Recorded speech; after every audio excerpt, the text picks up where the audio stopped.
What's up, man? Welcome everybody, and welcome to the show. It's your boy Roddy Rod, and I got a couple of topics for you today. Well, I ain't got a couple of topics. I just got one topic. I'm saying it because I'm gonna do another video, but I'm gonna split it up. But don't mind that. But as always, if you're checking out this video, make sure that you hit that like button for me.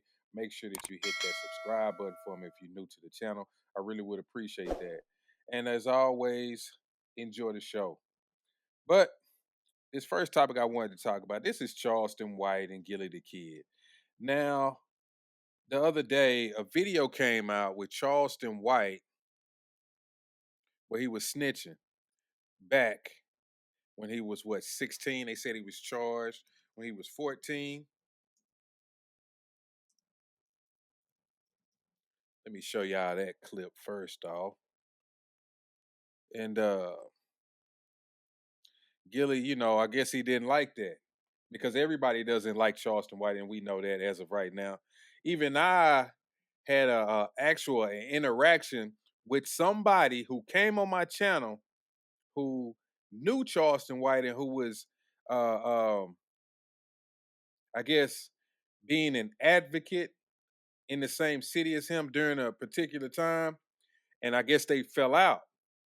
And he had some issues with Charleston. I'm gonna play that clip also, but he came on the show. He was showing me some other things about it, and which kind of has made me kind of conflicted about Charleston White. But at the same time, I still understand what Charleston White is trying to do. But that video and how he presented it to me did make a lot of sense to me. I'm gonna show y'all that as well. But let me show you this clip first off. The one where he was on the stand testifying against somebody that he actually committed a crime with at the time. Let me show y'all that. I handed him the gun out the backseat of the car. 16-year-old Charleston White took the stand and testified against his friend, Antoine Doolittle, who sat just a few feet from him and listened intently. He pulled it off, and the hammer back on the gun. And then what happened? He fired it. Doolittle is accused of gunning down 34-year-old Michael Levy of Irving. Levy attempted to stop Doolittle, White, and two other teenagers accused of shoplifting 3 sports jackets and a baseball cap from an Arlington mall in September of 1991. Witnesses say Levy pounded on their windshield until the teens threw the jackets out the car window. Then Doolittle supposedly shot him in the back as Levy walked away. White repeated the conversation he says he had with Doolittle after the shooting. I said, look, you shot him. What did he do? Started laughing. Levy had been married only 4 days when he was shot. But I always had my dreams of my Prince Charming. I found him. And it's hard to believe, but I did. And I believe in fairy tales because he made my dreams come true. And they took that away. White will be testifying against all 3 of his buddies in exchange for a maximum sentence of 12 years.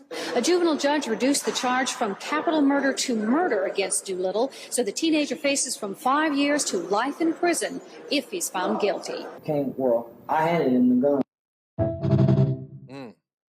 So that was a clip right there where Charleston White had testified on one of his friends who he actually committed the crime with, right? And like I said, it was somebody who came on my channel. One day I was doing a live stream and he came up and he put out some information about Charleston. And let me show that to y'all real quick. Don't mind that other picture of me right there. This is actually from that clip that we did. But let me play that for y'all too. Okay, we got Duke Faro up here. Okay. Hold on. Let me okay, hold on. Wait a minute. Hey, what's going on, y'all? What's up, bro? How can I send you a link? It's a private chat down there if you want to send it down there.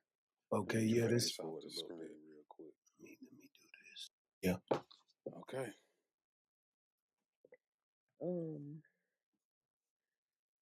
I had watched one of his videos here recently because I had heard about how he was gonna making jokes about when we was little, we used to have sex with our cousins. What the fuck? I mean, I'm sorry. What do they do that at? But just what I wanted to reveal because I didn't feel like everything was appropriate at the time. We got district clerk office paperwork here now. So District, yeah, the district clerk. First day of November 1998, Charleston White signed a court order arrangement to now or anytime after the day above contact the victim, Shalondra Price. Klein was 11 years old of age when contact was made. Sexual direct penetration was made. Defendant has previous convictions prior to current event. Paragraph 1 states the test was positive for defendant's semen. So, I mean, we got everything from the detective's name to. So right there, that's a video of his cousin who said that he essayed her and they did a test and found his semen inside of her. Continue. The signature of the district clerk. I mean, I don't know. Now let me ask you something. Why isn't he in jail for this? Why isn't he charged? You see, she said he signed an agreement to stay away from her. Okay. So the thing is, that's an admission of guilt. The thing is his mother helped him get out of getting the charge. So if he signed an admission of guilt, then he doesn't have to. It just kind of they just kind of goes put it. away. They just put it. They just seal it and leave it at that. So yeah. So he signed some type of paperwork. I guess it's an admission of guilt where I guess he can't be charged or something. I didn't really get the fully understanding of that. I told Duke Farrar he was welcome to come back on the channel and explain the rest of the things he wanted me to know or just give me any more information. I didn't when he first came on my channel. He was somebody who was in the comments, and I didn't even respond to the comments because I didn't know, what was going on. I thought maybe somebody was trolling or not. But he is actually from the city of Fort Worth. Like I said, he actually did activist work with Charleston, and he was, basically presenting some opposite sides of Charleston that I didn't know about. And yeah, so he played me this clip, and he's also going to play me another clip, which refreshed my memory from a time when he went on Vlad TV and he had something to say about that same case that he was talking about. But when he was explaining that case, he was giving different information than he was on that stand. So let me show y'all that real quick. Let me play this clip. Oh, man, September 16th, I ran away from home. And I went on a crime spree. September 18th, that crime spree led to a guy by the name of Michael Levy losing his life. I came up with a plan. Man, we go to the mall, steal some starter jackets. At that time, the starter athletic jackets was the shit. My whole concept for wanting to steal these jackets, it was a teenage club that we all went to every Friday and Saturday called Tingles out in Grand Prairie. So, man, I just wanted to steal some jackets so I can have me a starter jacket to wear at Tingles. All I had to do was go home, man, and ask my mama to buy me one. Do good in school, and I could have got anything I asked for. So I went and got my buddy DJ. DJ was a good kid. Had never really been in any trouble. We went and got his friends, Big Twan and Lil Twan. Big Twan was an older teenager guy, and all of these kids was older than me, right? I was the youngest, but I was the brains out of the bunch. I always had leadership skills and qualities. And so we went to the Farm 303 Mall. See, now right there, that's like, damn, he's saying I'm the brains and all of this shit, and then he's snitching on. Yep. Okay. I'm following you. I'm picking it up a little bit. We went to Foot Locker. Tony Dorsett, a legendary running back for the Dallas Cowboys. Tony Dorsett had a club at this mall. So when we go inside the Foot Locker, there was this black dude that looked like he could run fast. So we went and played video game. We said we'll do it later. So we come back later on that day, come back, and it was a white guy working in there. So we went in there, tried on hats, tried on jackets, and ran out. And in the process of us running out, there was a white guy by the name of Michael Levy in the parking lot working on his car. Unbeknownst to us, Mr. Levy had just got married 3 days prior to that incident. And so he saw what was happening, saw us running out, and tried to thwart us, tried to stop us from stealing those jackets. He ran, jumped on top of the car, started hitting the windshield with some tool that he was working on his car with. Glass was shattering in my friend's face. I handed him the gun and instructed him to shoot Mr. Levy. He shot Mr. Levy. We drove away laughing. There you go, right there. See that? Play it again. I handed him the gun and instructed him to shoot Mr. Levy. There you go. Said he handed him the gun and instructed him to shoot There you Mr. go. Levy. But he did not say that in the courtroom. He didn't. You know Exactly. what? You make a Exactly. damn good point, bro. Exactly. It's on that clip. Let me see. Yeah, it's in there. No, it's in there. You just keep playing. Oh, okay. Let me. Yep, Okay, it's in there. After he says that, it's finna come up. He shot Mr. Levy. And watch we what he drove said away laughing. I handed him the gun out the backseat of the car. 16-year-old Charleston White took the stand and testified against his friend, Antoine Doolittle, who sat just a few feet from him and listened intently. He pulled it off, and the hammer back on the gun. And then what happened? He fired it. Doolittle is accused of gunning. Damn. You see? He didn't say didn't I gave that. him exactly. So He didn't say that. so that right there constitutes and more than just you being there and just handing him the gun. No, you're a part of the murder. Mm-hmm. If you instructed him, you're a part of the murder, fam. Damn. So not only did he snitch, he sold him out. Just so he can get out. That's some cold shit. You He right. got out Yep. first. Yes, sir. Now that's real snitching right there. That's real. That's the true definition of snitching. Mhm. When everybody gets in trouble, you get down first. Mm-hmm. That is the true definition of snitching. Damn.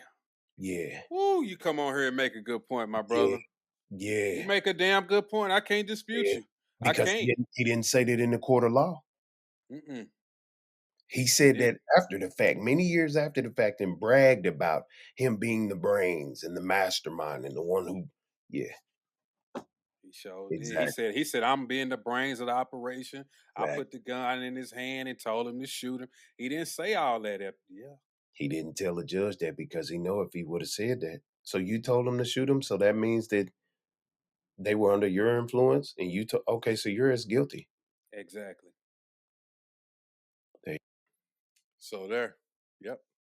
So Duke came on the show and gave some good information about that. And I know a lot of people didn't see it. I even tried to post it on my ex, and you know how people are. They just kind of didn't really take it seriously. A lot of people they didn't even click on it and watch it. I put the video up there, not a link. It was actual video that you could go check out and just sit there and suss through it for yourself. But and like I say, I know a lot of people didn't really check it out.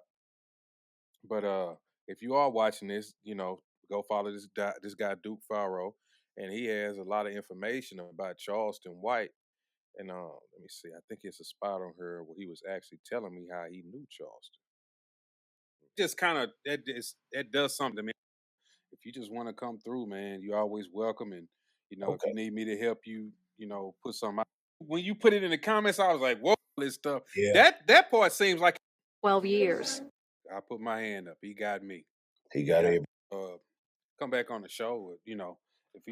I don't think he. Yeah, I'm. Yeah, I'm. His page. There. Okay, I couldn't get to it, but yeah, that was real good information. Like I say, y'all go check that guy Duke Farrow out. It's Duke Farrow, Dr. Farrow Ali Gaming on YouTube. That's his name. Dr. Farrow Ali Gaming on YouTube. But like I was saying, there was an issue with him and Gillie the Kid where, Gillie had saw that clip and said he can't beef with no nigga that's been ratting since the 90s. He a throwback rat. But once he said that, you already knew that Charleston was going to respond. I mean, anybody who didn't know that Charleston was going to respond is a fool. I mean, we know Charleston. He's never going to take an opportunity lightly to respond or say what he has to say. I don't think it's going to be any point in time where you're going to say anything about Charleston White, and he's not going to respond. If he's not going to respond on his own channel, he's going to go on quite possibly Say Cheese TV or some type of other platform, and he's going to be heard, you know. But once I did hear that and heard the different sides of Charleston from Duke Faro, it did make me kind of conflicted about Charleston because, as y'all have always known me to say, I do like some of the stuff that Charleston says. I do understand what he's trying to do, but that kind of puts you in a certain position where you're like, damn, if he did that to his cousin, how can he come on here and act a certain kind of way? Is he deflecting from something? Is he hiding something? What's going on here? But like I say, he did ended up responding to Gillie the Kid, and this is what he had to say. And I just want to say, if it was a nigga like me out there, you would have justice. Because it's a nigga like you out there, your family suffer with no justice. No snitching, remember? Remember you were pushing no snitching for that little kid, Pop Hunter? You didn't know later on, 2 years, 3 years later, your son was going to be murdered and killed. And because they put the no snitching down, your son's murder is unsolved, nigga. An unsolved murder because the streets doing this with your son. And from what I heard, it ain't been no get back. Ain't nobody been, ain't been no get back. The niggas who killed your boy still living, breathing, fucking coming, farting, sneezing, coughing, and going to bed and waking up living life, nigga. And you still in agony. And I just You see that? He said the man is still in agony. You see how he's just relentless when he talks about people? No matter whether you got dead kids or not. You remember he was even talking about the girl that I showed y'all the clip where she was celebrating, you know, with the money and saying her daughter was gonna go out in Prada and Gucci. Well, the baby daddy was gonna go out in Prada. The daughter was gonna go out in Gucci. They was going out in style. She was flashing money at the balloon release, and people was defending that, which is crazy, you know. But Charleston was even speaking on that, and he was really speaking on the daughter. He was saying "f the little girl," which I did not agree with. It's some stuff I agree with Charleston, but everything I just can't agree with Charleston because it's too much. Even for me, it's just too much. But you know, like I say, it's not going to be a point in time where he's not going to respond. And Charleston is one of those types of people where I won't even say you can expect the unexpected from him at this point because his unexpected now is expected. You know, what most people won't do, he'll definitely do it. We've seen it on his social media all the time. He'll definitely do it. He has no filters when it comes to this whole social media thing. But he also did respond when people were talking about him snitching on his friend. And it's just crazy what he even said about his friend who he ratted on back then and got locked away. Let's check this out. keep Antoine Doolittle in jail. The parole board is not ready for him to be released. I don't think the victim family want him to be released either. He killed somebody. I wasn't the man to pull the trigger. So it was easy for them people to forgive me and to release me. I handed him the gun and instructed him to shoot Mr. Levy. He shot Mr. Levy. We drove away laughing. I made everybody laugh, you know, being the comical guy that I am. Not really having a full understanding and concept what we had just done. Antoine Doolittle do not have no remorse for killing that white man. And listen, me and See, stuff like that, it just makes me kind of conflicted about him because he said he instructed him to do it, but now he put this man in jail. Now he's saying that he should stay in there. Like that bothers me. How you can basically set somebody up. Well, I won't even say he set him up because he was a grown man at the time. Whether he was a teenager or not, he knew right from wrong, and he shouldn't have done it. But he did it. So he's actually I'm not gonna absolve him of anything in this situation, but for Charleston to say, "Oh, I made him laugh. I told him to do it. I put the gun in his hand. He shot him, and we laughed and joked or whatever." That's kind of crazy to me for him to turn around. They even said that he goes to parole hearings and tells him to keep him in there. You know, that's why I'm conflicted about Charleston. And Antoine Doolittle, we was never friends anyway. That's the first time me and that. Naturally, I'm the youngest, so of course I'm gonna tell it. Yeah, man, my mama had money. They mama was poor. Antoine Doolittle had a court-appointed lawyer. I had Carl Mallory, one of the baddest motherfucking lawyers in the goddamn motherfucking Texas motherfucker. Carl Mallory was a bad motherfucker. Antoine Doolittle mama was on drugs. See, one time I spent the night at Antoine Doolittle house when I ran away from home. I seen that nigga slam his grandmama fingers in the door. Man, I knew that nigga was a bullshit nigga then. So, Wow.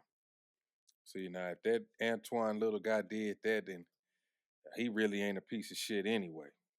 But for Charleston to be that way and to basically sell him out when he was really a part of it, I got an issue with that. I definitely do. Because if that's the case, he should have just went down with everybody else. But usually, when you're the first person to come forward, or you're the first person to snitch, they're gonna let you have it. Because they want somebody to go down for it. They don't really care who does the snitching. The police don't care.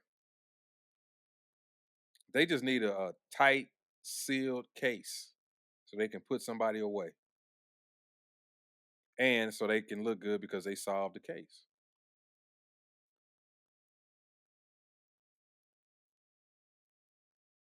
But yeah, those are Charleston's responses to Gillie, which was crazy how he really spoke on Gillie. But at the same time, what Gillie did was set himself up too. Because I kind of agree with Charleston again when I say that. Gillie son got murdered. Then he's up here talking about no snitching, which is somewhat of an issue. No, it is an issue in our community to say don't snitch. But then you turn around and your child gets murdered or somebody you know gets murdered and you want somebody to snitch. And nobody comes forward and your loved one's murder, it goes unsolved because nobody's coming forward because you yourself likes to hold no snitching aspect of our community.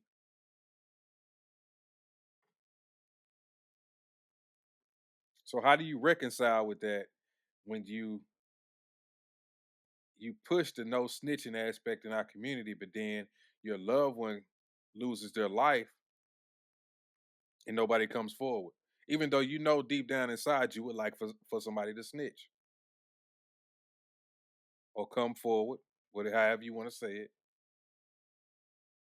and give some information leading to an arrest and a conviction of this person that harmed your loved one.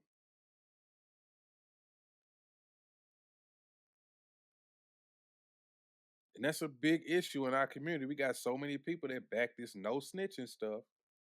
But the moment something happens to somebody in their family, they want somebody to come forward. They want somebody to tell. They want somebody to rat.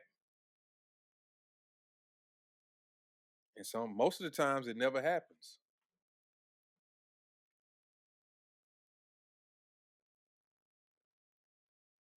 So I think it's some things within our own people that we got to correct, that we got to be honest about, whether we like it or not, and just be truthful and say that a lot of us need to get off of this whole no snitching culture.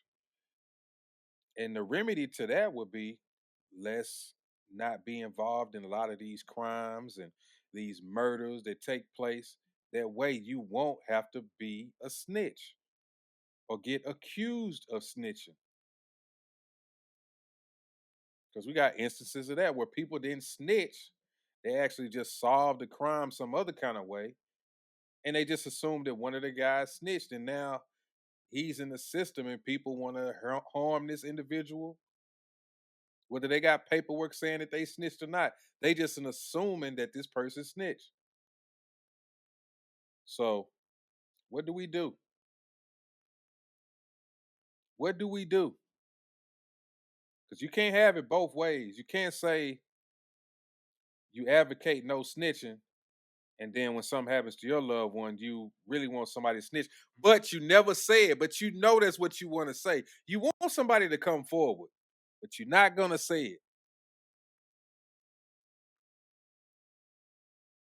We got to clean up a lot of this stuff, and we got to be honest about it. I really wish we would, but I know a lot of people not gonna be honest about it. Uh, I think I was listening to what's the guy, the Star Report, and he likes Charleston White. He was an advocate, really snitching. But then you had a guy come on there and say that no, Charleston should have kept his mouth shut. Um, he grew up in a time where nobody spoke to the police. I get that. If you're gonna do a crime, then don't speak at all. Nobody should speak.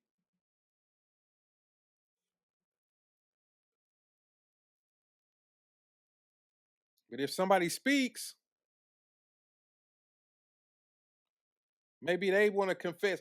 Sometimes, do you ever think that some people just have a conscience and they just say, man, we messed up, bro. We did something wrong.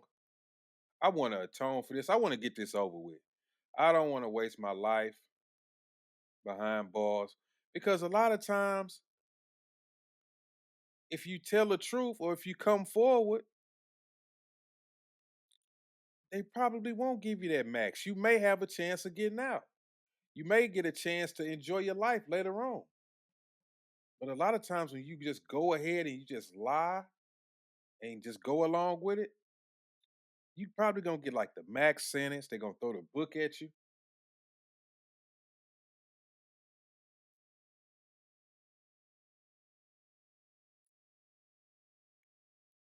So, like I say, man, when people snitch,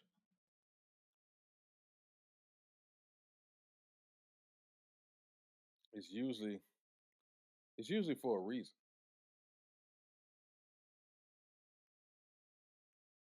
Yeah, you got folks that they'll sell everybody else out, kind of like what Charleston did, just so they can get out of it, or they can get a lesser charge. So would you say that was the smarter individual? Because the other people saying they ain't gonna say nothing.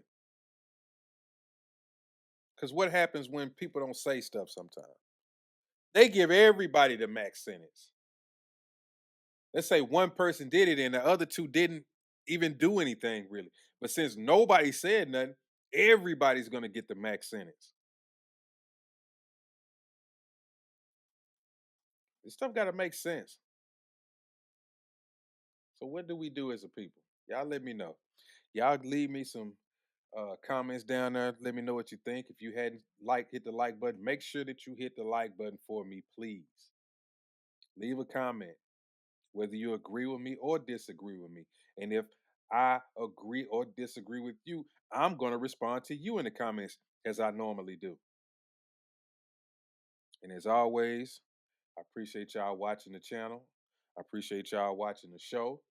Appreciate y'all participating. And if you hadn't hit the subscribe button, make sure you hit that subscribe button if you're new to the channel. Also, make sure you hit that notification bell so you can always see when I upload new content or go live. Because I'm trying to be more consistent with my lives, but I try to give an upload at least once a day or every other day. So if you do that, you'll get my notifications. You'll see when I'm dropping videos and whatnot, and you'll have plenty of content, to go through your day as long as with other people that you follow on YouTube. And I appreciate y'all checking me out. Peace.